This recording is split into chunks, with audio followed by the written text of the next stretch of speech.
আরামবাগে রাজনৈতিক পট পরিবর্তন, তৃণমূল ছেড়ে বিজেপিতে যোগদান।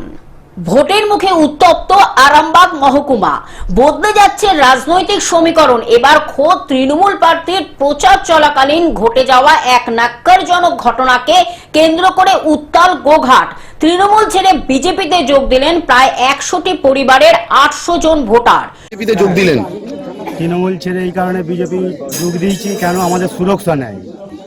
তৃণমূলের কিছু দুষ্কৃতী এসে আমাদের মারধর করে গেছে তৃণমূলেরই ব্যক্তিকে, সেই হিসাবে আমরা তৃণমূল পার্টি আর করবো না, আমরা এই জন্য বিজেপি করবো।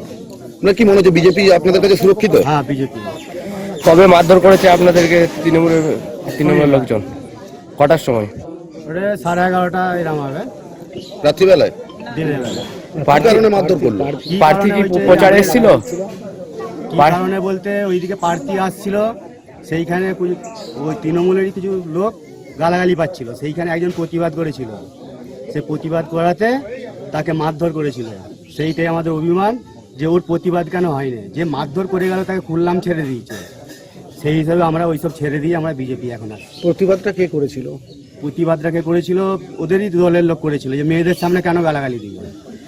ঘটনার সূত্রপাত গত শনিবার সকালে গোঘাটের বালি পঞ্চায়েতের কৃষ্ণবল্লভপুর এলাকায় তৃণমূল প্রার্থী ডাক্তার নির্মল মাঝির নির্বাচনী প্রচার চলছিল। অভিযোগ, সেই সময় এলাকায় কিছু বহিরাগত দুষ্কৃতী ঢুকে পড়ে। এলাকাবাসীর দাবি, ওই বহিরাগতরাই স্থানীয় মহিলাদের উত্ত্যক্ত করতে শুরু করে এবং অশ্রাব্য ভাষায় গালিগালাজ দেয়।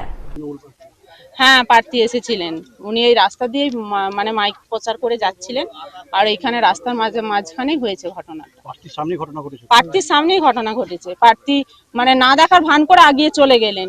সেখানে যেহেতু তাদের দলের মধ্যে, দল বলবো কেন, তাদের যে একজন পঞ্চায়েত সদস্য, উনি যখন সুরক্ষিত নয়, তাহলে আমরা কি করে সুরক্ষিত, কার আন্ডারে থেকে সুরক্ষিত হবো? আমার গ্রামের মহিলারা সুরক্ষিত কিভাবে হবে?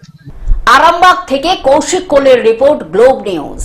এখন থেকে গ্লোব টিভি দেখুন আপনার স্মার্টফোনেও। গুগল প্লে স্টোর অথবা অ্যাপল স্টোর থেকে ডাউনলোড করুন গ্লোব টিভি লাইভ অ্যাপ। এছাড়া জিও টিভি অ্যাপ থেকে দেখুন গ্লোব টিভি লাইভ।